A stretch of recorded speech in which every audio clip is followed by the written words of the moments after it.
party people, what's going on? It's your man Fernando G with another edition of DJ to DJ, the podcast. And of course, if you guys are enjoying these podcasts, please be sure to subscribe and click that bell so that you get notified when I have another amazing talent as I do today. And ladies and gentlemen, I am excited. I'll tell you why. I grew up in Highland Park, California, and the surrounding areas was filled with amazingly talented DJs. But this gentleman was already becoming a legend when I was just getting started. Ladies and gentlemen, let's welcome Mando Nemesis. What's up, brother? How are you? Hey, Fernando. Thanks for having me on the show. I appreciate it. Pleasure to be here. No, man. Thank you, man. Thank you for agreeing to do it.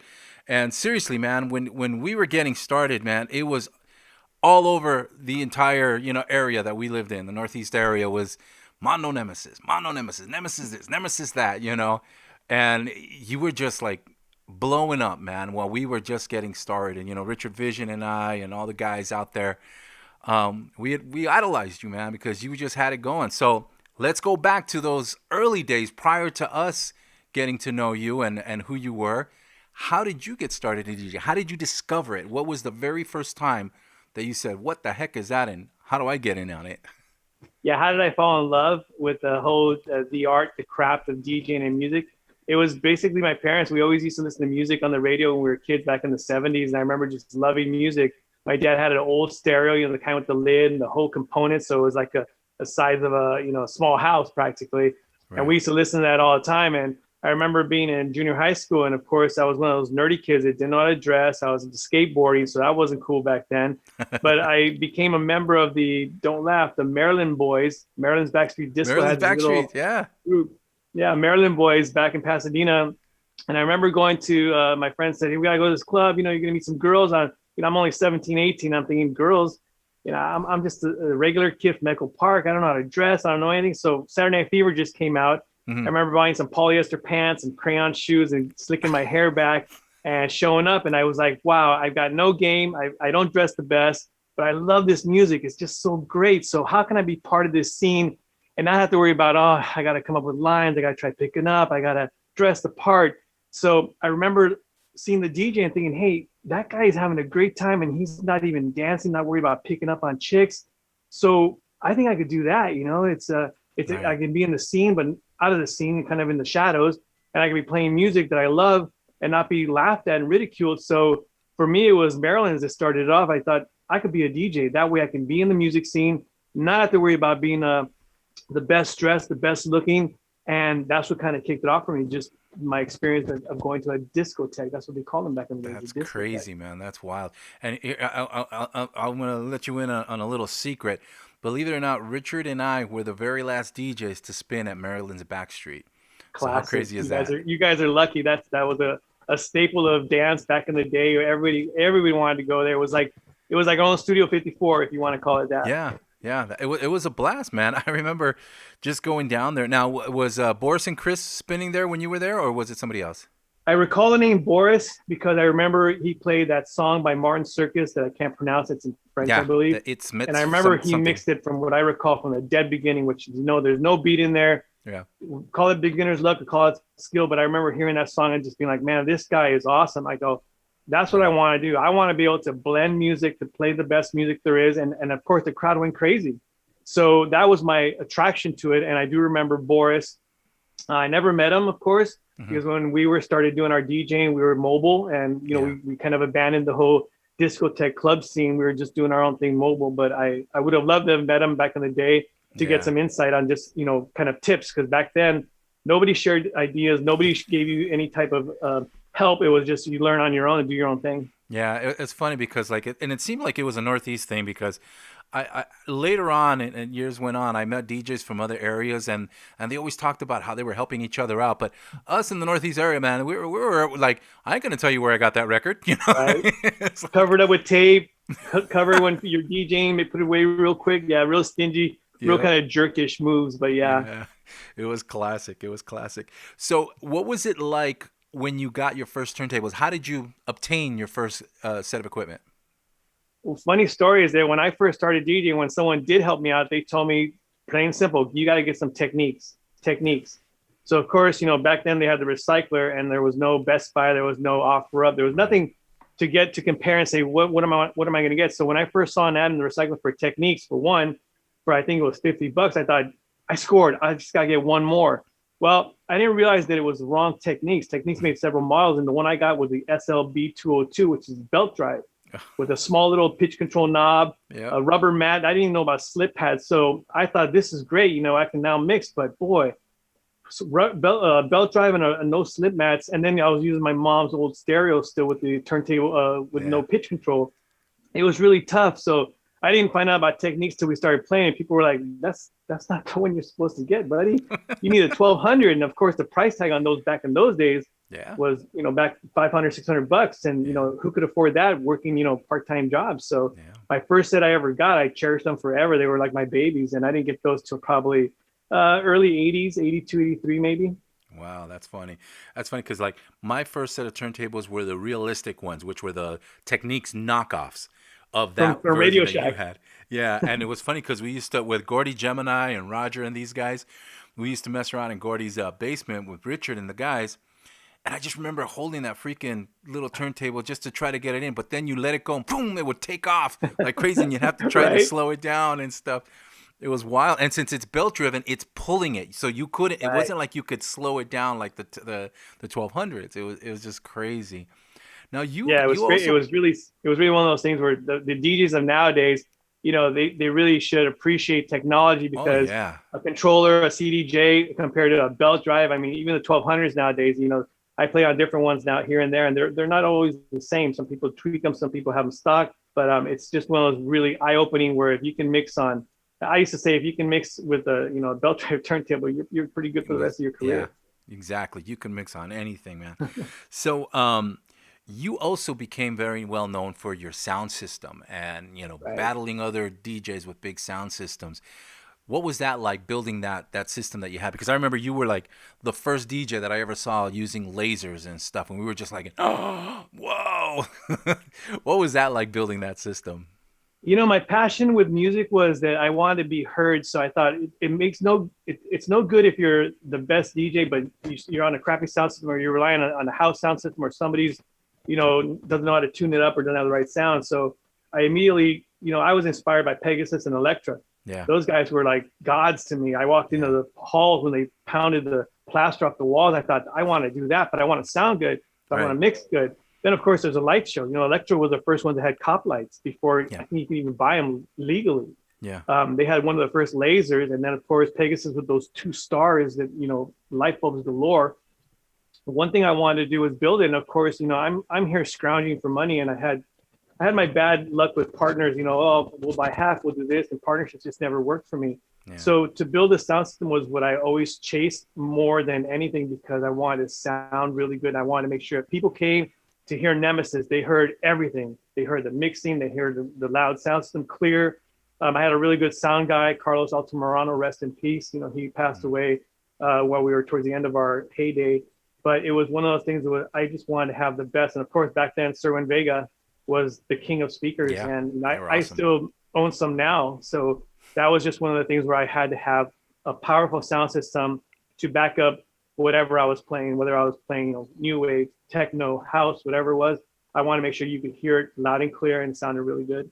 Yeah, and you definitely became known for that because it's funny that you mentioned Electro Pegasus because I had moved to Central America for a few years, and that's where I actually learned about DJing because my brother Marco, my older brother, showed up a year later after I had gotten there with turntables, and I was like, what the heck is this? So when I came back, my very first party that I went to was at the Abel Hall in Highland Park, and it was Electro and Pegasus spinning. And I remember standing outside in line, and I kid you not, my chest was vibrating outside, and I was like, what the heck? And you just, this massive the sound. rumble. Yeah, and to me at that age, I was like, my God, this is awesome. This is freaking great. And I went in there, but I remember just being freaking loud that I remember talking to my friends like, yeah, dude, this is freaking awesome. We'd have to yell at each other, and the speakers are way over there, and we're in the back of the hall, and we're yelling at each other, because we couldn't hear each other. But I remember the very first time I saw your full setup, the clarity that you guys projected. And that's what I said, wow. This guy not only mixes awesome, but his sound system is phenomenal. And he's got this big show because you would put on a show. That's what I Mhm. liked about it. You were a showman. You were the first person that I saw, man, this guy's putting on a show. And of course, your iconic one headphone. You know? How did you My come up with logo, that? yeah. Where did you discover that, man? So the headphone was we used to go to this place called Exodus Sound and Lighting. Not Exodus, it became Exodus Records, I believe Yeah. later. The guy's name was Ron, a big, tall guy who perfect salesman. He could sell you, he could sell an Eskimo ice. And I remember going there and he had a brochure and he said, you know what, you guys got to get this. He told me and the wizard Renee, Hmm. you guys got to get this because this is the future of how DJs are going to be mixing. And I saw it and I thought it's a one headphone. I thought you need two. And he said, no, the purpose is that you can hear the mix and then tilt your head away and kind of hear it off, not perfect in the headphone, but that way you know if you're going off beat. And plus, it leaves your hands free, so you can be on the mixer and on the pitch control. Because that's what we rarely touched the records back then. It was all pitch control. Yeah. So I remember going to the guy who sold it. He's kind of some white, nerdier guy than me back then. And he explained it to me. He was a musician. He said, this is what DJs are doing back east. And I said, well, I don't even know where back east is. I only know LA and maybe East LA. And he said, this is what you got to do. And he showed me how it works. And they were $100 back then, which is pretty pricey. Yeah. And I remember saying, I'm going to try it because it looks like something that could really help me, because being able to be hands-free, because when you take your headphone off and then you're listening to the mix and it's going off, you got to put it back on. And in that split second, you can be one or two beats off. And then before you know it, the mix is off and you're scrambling to figure out which one's off and you're trying to fix it. And it's just a disaster. Yeah. So I remember telling Renee, the wizard, I go, you got to get one. You got to get one. We got to both get them. And he was kind of like, I don't understand it either, but okay. So we bought him off this guy, and that just became my signature headphone because it worked great. I mean, I could really tune in the mixing and find out which one was going off beat when it was. And then it also just helped me mix better, I think, in the future. It was really a good investment. It was cool. And it was interesting because like a lot of DJs saw that, but it almost became like a sign of respect for you because not everybody, got it. I knew a few DJs that bought it, but they never used it. And it was funny because one of my buddies, also rest in peace, he tells me, I don't want to use it because Mando always uses it. I don't want people to think that I'm trying to copy him, And it was funny, but it became your staple. It's like, you also made it your logo, which was really cool. And, I just remember seeing you the first time that I saw you up there, and I saw this thing, and I remember cracking a joke. So, what, he's got a parrot up there? What's going on? What is he doing, Like a pirate. Yeah. And then I see you, but then I just see you doing this, and then you would do your thing and then just tilt your head a little bit and boom, and you were there. And I was like, that's freaking smart, I thought. That is really cool. But it became, your trademark, which was really cool. How was it that you actually learned to beat mix? Do you remember that? Oh, do I remember? Talk about torture. I used to have a partner. Like I said, I just have no luck with partners. I had a partner and we started this DJ thing together. And our first name was actually called Palace, but there was a Palace back in the day. Mm-hmm. Yeah. Tootie from Highland Park, I believe. Highland Park, yeah. And so we thought we're going to change the name to PALAS, which everybody called Palas, which in Spanish is shovels. But we didn't know that back then. We were just trying to be creative. And I remember that we started DJing because, I love the music in Maryland. I thought I could be a DJ. And we threw a few parties. And my old partner one time pulled me aside and said, hey, listen, you know what? You're really not good. And I think you're just going to mix the new wave, because back in those days, we just cut the new wave in. One song was ready, boom, you cut it in, no mixing involved. And I remember being really crushed because I thought, I really want to mix, because I heard, Boris mix, and I thought, I think I can do that. And of course, no schooling, nobody to tutor you, help you. Yeah. So I just remember saying, man, I don't want to be the DJ known as just cutting new wave in, because that's kind of the back burner DJ. He's the filler DJ. He's not the main guy. So I remember locking myself in my mom's bedroom. I had 1200s at the time and just practicing. And it just one of those things that just took repetition to say what sounded good. There was no Serato back then. You couldn't look at the waveform. So you had to really, hearing was the only way you can judge how you're mixing. And I remember making my first tape and giving it to all my buddies on the crew. And they were like, is this the DJ guy? I go, no, it's me. They're like, that's not you. You can't mix like this. I'm like, yeah, it's me. I did it. Look, and I showed them, and they're like, wow. So that's what really got me. And it took literally months of just playing in my mom and dad's bedroom, where that's where I had my setup, and just practicing over. And I probably ditched school a few times when my parents weren't home, just because I was persistent. I had to get it done. And that's what took me to learn how to match the beats. Back then we didn't even know about BPMs. So you Yeah. just took two songs, and if you mixed one song and the other song was way too fast, way too slow, it didn't matter. You mixed it at least. And that was what really kind of started the whole beat matching and being an actual DJ. Yeah. It's funny how, I started this podcast literally almost a year ago now, and we talk to each and every DJ, and every DJ almost has the same story as to how they got started DJing, with one turntable and their parents' turntable. The little consola that we used to call them. We were poor. We were what, 15, Exactly. 16? I mean, if you're lucky if you had a lawn mowing job, but I didn't even have a lawnmower, so it was Yeah, all about that saving those how I pennies. got my realistic turntables was I literally I asked my dad, because my dad worked in radio, and Oh, yeah, and I said, Dad, I want to be a DJ, and he thought I wanted to be a radio DJ, right. and then he's all like, I said, and I need some turntables. He goes, you can go practice at the radio station. No, no, not those turntables. I go, I need to mix like at a party and stuff, and he's all like, what? And I said, you think you can help me get a set? And he's all like, no, you need to work for it. And I was like, all Yeah. right. So I ended up getting a furniture job, delivering furniture on Saturdays. And every Saturday I would go to Radio Shack and lay away, boy. And at first Anyway, yep. I got my realistic mixer, and then I got my realistic turntable.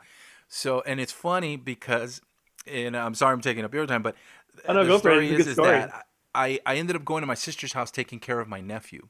Okay, and I would connect that turntable. And you remember those turntables that had the little, it would kind of float, and it had an 8-track on the bottom, or a Yes, cassette deck. yes, yes. So I didn't know how to connect those things. I was putting cables in the back, the RCAs, but those were all outputs.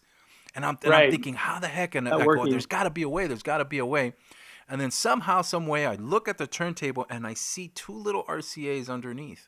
So I end up pulling that sucker out and pulling out those RCAs, and I shoved the RCAs in, and I was able to do it that way. And it was freaking hilarious. But my nephew would sit next to me, and he would rock back and forth listening to the music. Today, my nephew is Lenny G on Mega 96.3. Oh, no kidding. Yeah, You mixing inspired every him. That's morning, great. man. So it's really cool to see how it all stayed in the family. But the you mentioned you were listening to music in the 70s and stuff. Right. What was the music that inspired you most? So it was disco. I mean, Donna Summer, disco. Yeah. We used to skateboard. I had a skateboard ramp in my house, and my buddies who I skated with, we all liked disco. This was before I even became a DJ. And of course, when the cool kids would come over and skate, we changed it to rock because you can't listen to disco and Exactly. skateboard. Now it's funny because when I had a skateboard shop back in the '90s when techno and rave came out, and then it was cool to be a skateboarder and listen to techno and rave. And I always tell people it's all just disco. It's all disco just with a new label on it. It just sounds, they tweak it a little, but if you listen to it, it's all disco music. Yeah. So disco was my passion, and it still is. And back in the day when we started DJing, you remember the artists all did everything with live bands, so the beats were never like now with a computer where you're almost guaranteed that the beat's going to be solid enough so you can carry a good mix. So it was really tough mixing, still is, older disco, even with a controller. I still have trouble with it because it skips around and moves around. I don't really buy a lot of the remixes or the clean intros because, I'm just trying to just play what I used to play recently. So I just stick to what I used to play. But disco was my favorite, and probably disco will be, what I've always loved and always will love. Yeah, it's funny because the only artist that I knew that I could mix clean was anything created by Giorgio Moroder. Because that guy was like classic. way ahead of his time, Yeah, but every other song, it was like, it was so difficult because it was like you said, live drums. So you'd have to be pushing it or slowing it down and stuff like that. But once you got a Giorgio Moroder, boom, you were set. And of course, new wave, that's a whole other monster and stuff. So it was crazy. What was the first record you got? Wow, I don't remember. It had to have been Donna Summer because I have still to this day. I unfortunately gave away my records 3 years ago before I even came back to DJing. I've been getting some of them back slowly but surely from the guy who I gave them to. He's been really busy. But I found a lot of doubles of Donna Summer's, even triples of the albums. And, back then I don't remember ever seeing a 12-inch. It was, or a remix or whatever they call the extended version. It was always the album. And the albums usually had the long enough version where you could mix it. They had some incredibly long outro breaks, which was good when you're learning because you could just take your time and really try to get it on beat. Yeah. But probably Donna Summer, MacArthur Park, I think was one of the a double album or triple album, which was Yeah. had everything in there was good. So it had to have been a Donna Summer song, That's Donna cool. Summer album. And what were the record shops that you liked going visiting as much?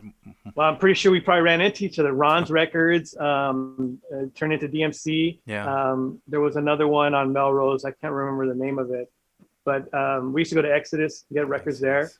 And when I started doing back in the '90s, when I started doing DJing under a different name, I used to go to these this place up in Alhambra or Monterey Park. They had a lot of good selection of techno and what was coming out as house back then. So Yeah. the local record stores were always where all the DJs hung out. And you could probably see someone like a Tony Morales walk in, and you just kind of look over his shoulder, see what he's buying, and he'd buy everything, of course. So you were Yeah. at risk of buying a bunch of crap just because he could afford to do it. He was playing big time with electro, then later ballet. So we would hang around and just kind of hover around the DJs and see what they're buying. And then we'd ask the guy Billy at Ron's, "Hey, what did he buy? What did he buy?" And he was always like, "I don't know. He just bought a bunch of stuff." So we bought whatever we could with the money we had. That was funny because it was really cool back then in the day because you were able to, they had the little turntables out there so you could Right. listen to it and you could check it out and you would say, well, this one sounds kind of cool. This one's eh. And then you'd have to, I remember being there for hours at these record shops where we would be Right. just like, scoping it because I would get nervous. I would say, well, this one's kind of cool, but I'm going to keep looking because I might find something that's better than this. And so we would go through each and every one and it was just hilarious, the way we worked it. And they Now, weren't cheap back then. Records were, I see oh some yeah, of the stickers on my record, $10 for an import, $5 for a domestic. I mean, if you're lucky, you found a few for a couple bucks, $2 or $3. But I yeah, remember, that was where most of the money went when you do a gig. You would do quinceañeras and weddings just to afford to buy maybe 20 or 30 records. And that was easily set you back, more than $100. So it was really tough back then to buy music. It's still like now, vinyl is still very expensive. So, yeah. it was And not cheap back then. how often were you going to the record store? Every time I got any kind of money, whether I worked at my job, I had back then I didn't have credit cards or car payments really, so I was able to spend all my money on records. And Mm, when we did a gig, after we treat the whole crew for helping us set everything up, we would try to buy more equipment, but records was always what you had to buy no matter what. You yeah, couldn't just say, I'm gonna wait because you go back next week and that remix version of "Lay All Your Love on Me" or the bootleg is no longer available, and you're not yeah, going to get it. So you had to kind of be quick about going and getting records, and it was usually like a job, like you said. Yes, you spend hours there looking for yeah, music, so it would be easily, every other day for hours on end, or every day sometimes because you know something's going to come out. You heard a DJ played, and you want to go and get it before the only 10 copies that record store is going to have are gone. yep, yep. And it's interesting and the reason why I asked that question was because I remember going to some of your gigs and for the first time hearing tracks, you know what I mean? Like I'll never forget the time that I heard "It's Time" Oh and I was yeah, just like, what the heck is that? And that beat, boom, and then down, down, down. And I was like, oh, and I think I was with Richard because we both looked at each other like, oh my God. And remember we scooted up and we were trying to see what it was and stuff and get up there. And I think you told us what it was. And we're all like, okay, we got to go tomorrow to go find this record. right. I think we went to like 3 stores till we finally got it. And it was just like stuff like that. You were busting things out. I mean, like I'll never forget because at the time I started a promotion company called 2001 Attractions, and it was myself back then. I was going by my first name, Hector Night Reaction, Phil Divine Madness, JJ Mena, and Caesar and Salnaro the twins. And so we were having a blast. And I remember Phil from Divine Madness saying, "Man, I want to compete with Mando, man. I want to do a battle with him." And you guys ended up battling. And I Really? remember, I mean, I love Phil. He's like a brother to me, man. But you blew him away, bro. It was That's just like, funny because I never saw myself as a battle DJ, and like you said, those records, I really can't take credit for bringing out the next hit because, like I said, we used to just go and hear other DJs. I went everywhere. I mean, we would go to clubs, parties, whatever, just to hear the DJs and what they were playing. And if you can get a glimpse of what they were playing, you wrote it down. There was no cell phones back then. You couldn't yeah, look it up on the internet. You had to write it down and remember, and you're right. Go the next day immediately. The minute the record store opened, if you had to wait there before they opened to get in there and get it because you wanted to get it, who told Tony Morales that Shack Up would be a good song? And when I first heard it, I thought the song sucked. right, But I saw him play it, and everyone went crazy. So I thought, I got to go buy Shack Up now. Who told Gabriel from Pegasus that a song by ABBA, "Lay All Your Love on Me," was gonna be so iconic, and to this day we still play it. Yeah. Yeah. So, Native Love, when I first heard that by Divine, I thought Divine was a girl.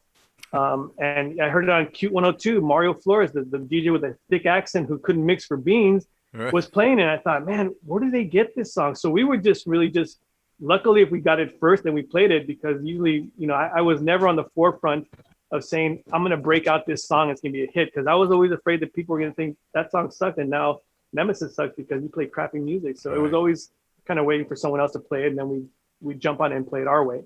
Right. What would you say was the most memorable event that you done with the full Nemesis setup? Wow. It had to be the first gig we ever did where we got noticed, because we were doing these little parties here and there, and Nemesis wasn't even the name on the radar. And I Hmm. remember we had this battle of the DJs, because back then they actually had 4 or 5 sound systems Yeah. crammed into this little hall in East LA somewhere. I don't remember the name. And I remember that we got there late and everybody had taken up all the wall sockets. So my sound guy said, well, I'm going to go next door. I'm going to go to the bathroom. I'm going to plug it into the janitor room, wherever we could find a place to plug in. We would plug things in. So I remember that the party was gone, and we thought we're not going to get to play because everybody's playing all the good music for one, and Right. everyone else, the sounds and light shows are going off. All of a sudden, the power goes out, and there's nothing going on except for our lights are still on. So the promoter came and said, "Hey, you ready to go?" I said, "Yeah." So I was like, "Wow, what happens if our power goes off?" Well, and they played all the good songs already. So back then, I remember it was "Babe, We're Gonna Love Tonight" by Lime. Hmm. That had already been an old song, and back, not like nowadays, if you play it, it's a hit. Right. Back then, it was like, that's an old song, I was gonna like it. So I thought, screw it, I'm just gonna put it on because we have a sound system, we have our first chance. Probably gonna play for 5 minutes, so I'm gonna start with this one. And the crowd went crazy. And of course, but the power eventually came on, but they let me play a full half an hour set, which that's a long time back in the day. Yeah. Yeah. That promoter came and said, "Man, you were great. You guys, we want to start hiring. What's your name again?" I told him the name, and they said, "Okay." So ever since that party, we started getting booked, and we started, getting more top billing and stuff like that because of our sound and light show, and the music we played, and it was just kind of one of those things where it was a unique thing, different than everybody else was doing. Yeah, you were definitely, ahead of the game, man. That was for sure. How did you come up with Nemesis, the name? Like I said, we used to be called Palace. Then I did a little thing where I got hired by another group, and it was called Trashik. Never liked those names. I thought, well, it's no big deal. We're just DJing.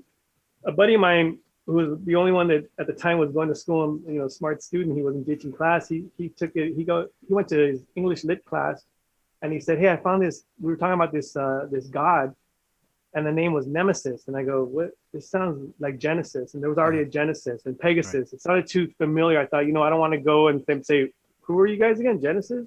Right. He said, "No, Nemesis is a feared god, a feared opponent, and they use it a lot in sports." And I said, "Oh, okay, well, I guess it sounds pretty good." And we mocked it up on a little kind of a sketched up the Nemesis sounds, because everything was either Palace Music or Nemesis sounds. Yeah. Let's go with that. And that just took off, and it was just something that nobody ever confused us for Pegasus and Genesis, because we're totally different. We were younger, not by much, but then when those DJs already started doing the 21 and over or weren't in the scene, it was easy for people to remember Nemesis. So that's what it means. A feared opponent. It means they use it in sports all the time. Every time I hear it, I'm like, oh, that's their name. So it That's was my cool. buddy who came up with the name, and I'm grateful he did, because the name is stuck, and it's something that I think is really, at the time, we wanted to be that feared opponent. When we showed up, we wanted to make sure we pounded the walls with our sound Yeah. system, dazzling light show, and then of course mixing had to be on point so that they'd remember everything we did. Yeah, no, well, we would definitely feared you, my friend. That's for sure. I'm telling you, man. It was like when people would say, "Who's going to be speaking?" Mando Nemesis, like, ah, damn, it's like, we'd be all nervous and stuff, thinking, oh my God, he's going to show us up. But it was just amazing times, Yeah, the energy that we had, back then, and you would project that, with your music and your style and everything that you did. Like I said, you were the first person that I saw that I thought was a showman. You were putting on a thanks. show. You weren't just standing there doing this thing, like all of us were. You were Right. putting on a show. The lights, the sound, your headphones, just everything was freaking awesome. Who were the DJs that you looked up to back in the day?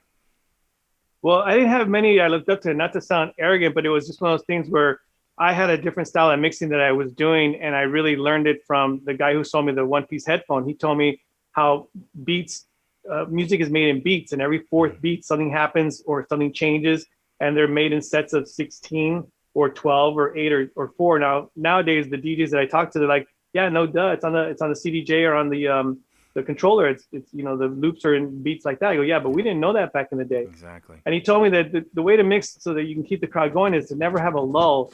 Never have, when most DJs would mix right when the break started, they'd bring the next song started. So you'd have that lull of the song being mixed. And, whether it's good or not, it's still that part where it's like, okay, the song's coming, you can kind of hear it. Song's coming, song's coming. Now the song's on there. That gave people too much time to say, oh, I'm going to go to the bathroom. I'm going to go try to pick up on a chick. I'm going to get a drink. So he told me that you got to do it. So right when the song's ending, the next song is almost starting. I didn't understand that because I didn't understand music. I wasn't a musician at all. I went to the 21 and over party. Like I said, we used to go scout DJs, and I heard Theo Finesse, 21 and over DJ. Yeah. He did something similar. I thought, then it clicked. I said, that's what the guy was telling me. Right when the song is going to start ending and when the break comes on, the next song is already coming in. He's not waiting for it to get that lull of the beats and then mix it. He's doing it like immediately. So I went home that night and I started practicing because I thought this is the way. Now I understand the whole beats, the 4, the 8, the 12, the 16. And all people are going to listen to this and say, either you're going to say that's you're talking foreign to us, or you're going to be like, yeah, we've been doing that for years. Because when I used to hear the Power Tools mixers, they were all doing it. And nowadays every DJ does it. So back in our days, it wasn't being done. Exactly. So that was what kind of really woke me up. And Theo Vanessa was one of my kind of like the guy who helped me mix the way I do and helped me show me that. Other than that, we used to just go to, of course, Pegasus and Electro. They were the big time boys. And it was just, we always respected those guys and wanted to be like them when they had their sound and light show. And then mixing wise, I gotta be honest, I don't remember how many people mixed back in the day because I was so focused on the way I wanted to mix. I just kind of shut everything out and said, don't care what everyone else is doing. I'm doing it my way. If nobody likes it, I'm just going to do it. Cause I think it sounds really energetic and makes me want to go out there and dance if I ever dance. But I think it works because I've seen the crowd reaction. It works really well. Yeah, no, and it's funny because like we noticed that about you and the timing of your mixes and how, because we were doing the exact same thing. We would wait for the break, and that's when we started mixing. So it was like, and back in the day there were 12 inches, so it wasn't like controllers today where you can edit it and put cue points and stuff like that and pop it in whenever you want. Back then you had to run the record. That was it.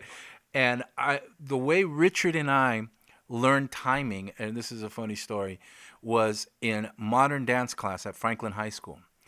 We used to go in during lunchtime and check out all the girls because they were all in tights and stuff, and we'd sit there and just chill out. And I'll never forget the teacher. Her name was Miss Wigman. And, she was teaching these dance, and then she would start counting. All right, ready, go. 5, 6, 7, 8, and boom. And they would do something. And then 5, 6, 7, 8, and boom. And then we're listening to the song, and every time she would say 5, 6, 7, 8, something else would happen, or it would change. And they would do a certain move and stuff. And then I'm all like, Rich, are you watching this? He's all like, yeah. He goes, it's interesting. So we started counting beats. That's how we learned timing. So like, say for example, Babe, We're Gonna Love Tonight, if I recall correctly, I think it's somewhere between, we would do counts of 8. So it'd be like following the beat, 1, 2, 3, 4, 5, 6, 7, 8, 1, 2, 3, 4, 5, 6, 7, 8. To this day, you'll still see me when I'm doing my streaming. Sometimes it's a new song and I haven't mixed it. You'll see me counting with my fingers, 1, 2, 3, and I'm all like, okay, there's 4 counts of 8 on this intro. So you know what I mean? It was like, and that's how we figured it out. And then we'd have to find just before the break. Okay, so we got to count out 4 counts of 8 before it breaks.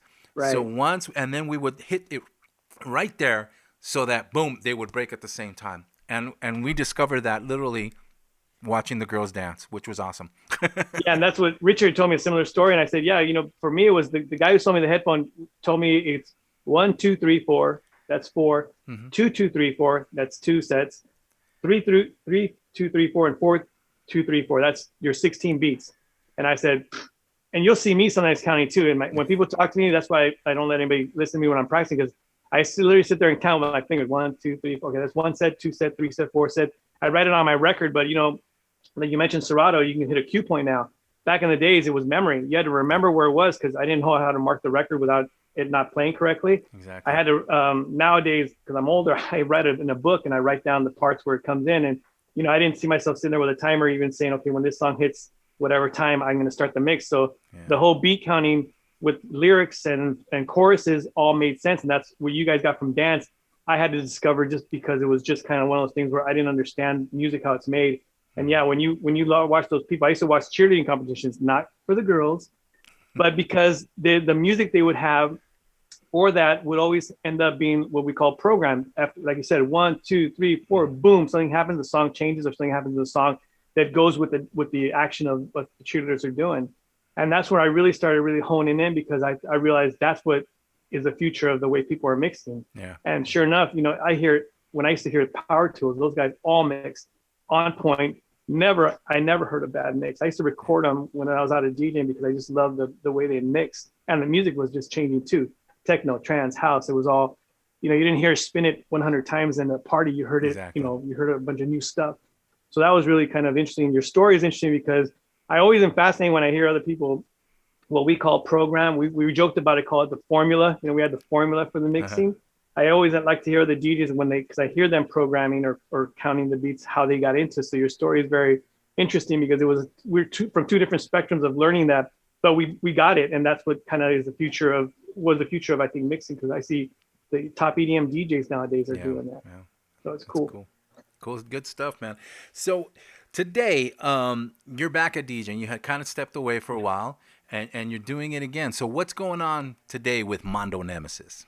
Well, I stopped for about almost 30 years. I stopped doing Nemesis back in 87, 88, but then techno came out and I decided, I really love that music, just like I fell in love with the early days of disco. But I didn't want to do the Nemesis thing because I thought, it's just going to be one of those things where the same crowd's going to show up. And I have nothing against the crowd. Don't get me wrong, party people. I love all you guys. But for me, it was just I needed a change. And I did it for about maybe 2 or 3 years until, again, my obsession with chasing the sound system, I couldn't afford it because I was working at a bank making like $9 an hour. And I went to a few of these raves where they had 20 to 30 speakers, maybe more. And I thought, mathematically and financially, there's no way I can ever compete with that. Yeah. So I dropped out of that scene back in 91, 92. Then I got in a relationship and everything kind of was more like a family man. No more DJing, no more fun. But I always loved music. I remember taking all my records. It took me almost 6 to 8 months to transfer them all to MP3 because I had an iPod.